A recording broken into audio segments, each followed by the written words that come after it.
যেই সেই প্রতীক নিয়ে কি আমি আসছি? আমি কিন্তু ধানের শীষের প্রতীক নিয়ে আসছি। ধানের শীষের প্রতীক কে? যিনি আমাকে দিয়েছেন তিনি আমার দলের নেতা তারেক রহমান। আমি যদি এমপি হই, যদি এমপি হওয়ার পর কোনো কাজ না করি, আমার কিন্তু জবাবদিহিতা আছে দলের কাছে। তারেক রহমান সাহেব আমার জবাব নেবেন কি কাজ করছি কি কাজ করি নাই।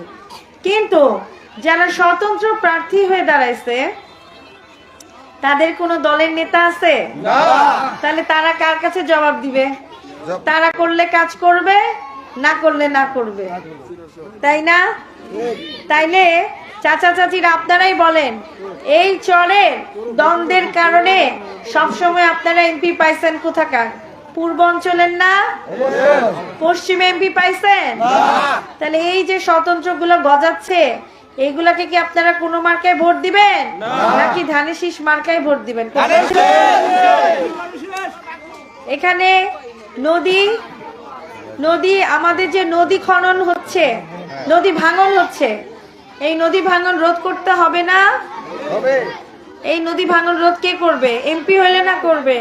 এমপি না হইলে করবে? করতে পারবে? স্কুল কলেজের উন্নয়ন দরকার না? মসজিদ মাদ্রাসার উন্নয়ন দরকার না? বালুর রাস্তা কি পাকা করা উচিত না? মাটির রাস্তা বানানো উচিত না? এই যে আমার ভাই বোনেরা ওই যে ছাদে বসে আছে, ওই ছাদে বসে আছে, এদের কিন্তু রাস্তাঘাট উন্নয়ন না করলে ভালো বিয়ে হবে? ভালো ঘর থেকে প্রস্তাব আসবে? তাহলে এদের ভবিষ্যতের দিকে তাকে এবার আপনারা কোন মার্কায় ভোট দিবেন? যেটা আমরা খাই, তাই না? যেটা আমরা খাই। আচ্ছা থাক, কথা বলতে হবে না, আমি তাতে শেষ করি। এখন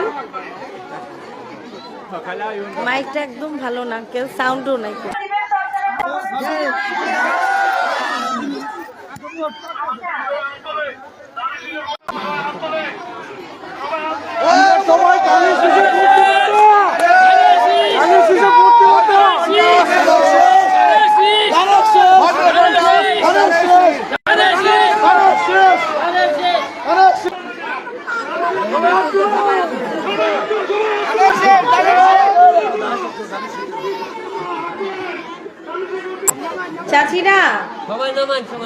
চাচিরা ধানের শীষের ভোট নষ্ট করার জন্য কালো টাকা ছড়ানো হচ্ছে, অবৈধ টাকা খরচ করা হচ্ছে। ভোট দিয়ে বিসমিল্লাহ বলে ভোট দিবেন। ভোট কেন্দ্রে ভোট দেওয়ার পর ভোট কেন্দ্র পাহারাও দিতে হবে, যেন একটা ভোটও আমাদের দেখতে হবে, ভোট কেন্দ্র পাহারা দিতে হবে, ঠিক আছে তো? আর বড় কথা কি জানেন, যারা ধানের শীষের বিপক্ষে কাজ করতেছেন তারা একটাবার হলো চোখ বন্ধ করে খালেদা জিয়ার চেহারার কথাটা চিন্তা করবেন, দেখবেন কেউ অন্য মার্কায় ভোট দিতে পারবে না। দল যারা মন থেকে করে তারা কোনোদিন দলের বাইরে যেতে পারে না।